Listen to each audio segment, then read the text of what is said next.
Quel bilan des 4 ans passés du quinquennat Macron en matière de lutte contre le dérèglement climatique? Pas écologie, mais lutte contre le changement climatique. Oui, il y a une différence entre ce que dit Emmanuel Macron, que la France est en pointe et qu'on est un peu les meilleurs, les leaders. C'est le discours qui est répété année après année dans les conférences climat sur la scène internationale. Et la réalité, c'est le bilan fait par le Haut Conseil pour le climat. Et le dernier montre qu'on n'est pas dans les clous.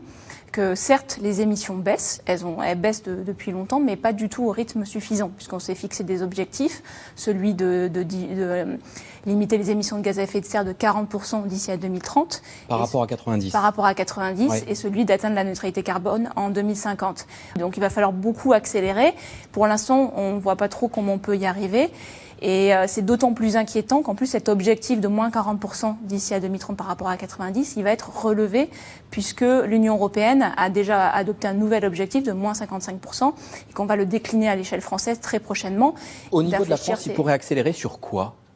Là, le gros problème, du coup, c'est les transports, puisque c'est 31% des émissions de gaz à effet de serre. Oui. C'est là où ça diminue pas, au contraire, ça augmente.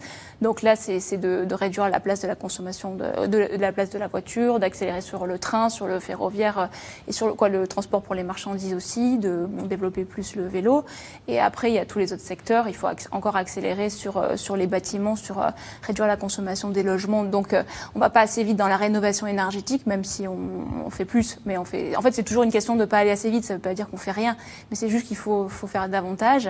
Et après, pour le coup, l'industrie a fait des progrès et la production d'électricité aussi.